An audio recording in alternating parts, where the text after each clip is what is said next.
Yan po, magandang araw sa lahat. Dito kami sa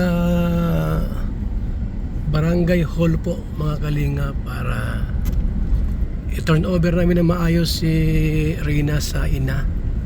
At may konting meron lang po konting kasunduan po na gagawin po namin para po magiging maayos yung namin pag turn over sa anak kay Melanie, ang kanyang biological mother, tunay na ina.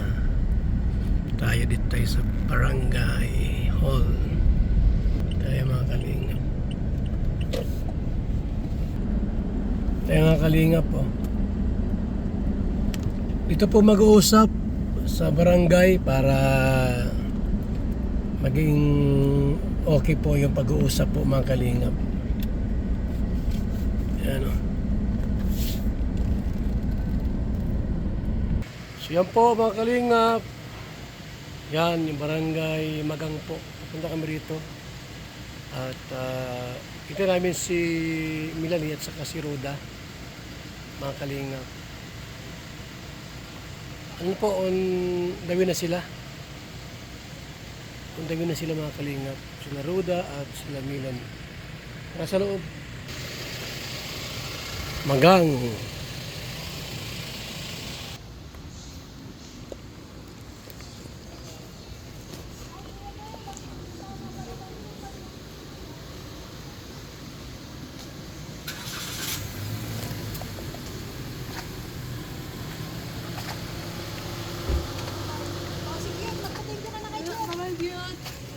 Cute.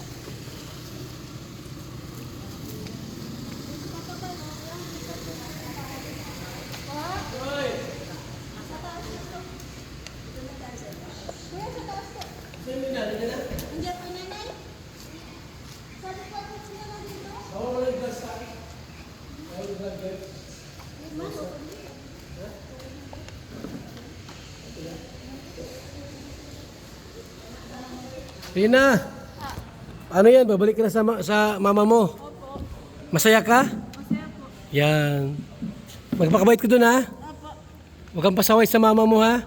Ayan, very good talaga. Yan mo muna yung kinulong. Yan. Upo ka muna. So yan po, sinabihan na po ni Roda na uwi na po siya.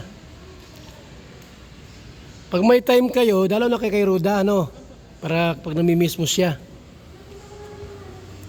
Hintayin mo si mama mo, ha? Parating naman na yon. So yan.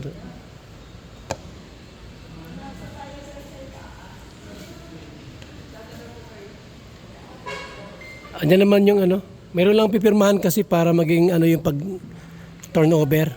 Ha? Okay, sige. Yung mga gamit, nandiyan na lahat yung gamit niya? Pakuha na lang. Ay, okay, yung mga kailangan pa mga gamit niya. Marami kasi yun eh. Yan naman sa pick up, no? Kuya Mel. Pick up na lang, oh. O sa taas na raw. Tanong ko pwedeng documentary, vlog. Pwede siguro i-vlog. Payag sila. Pwede raw. Okay. Hindi man kaso. O sige, tama. Sige na, wala pa yung mama niya? Hintayin natin. O si Rina, mga kaibigan.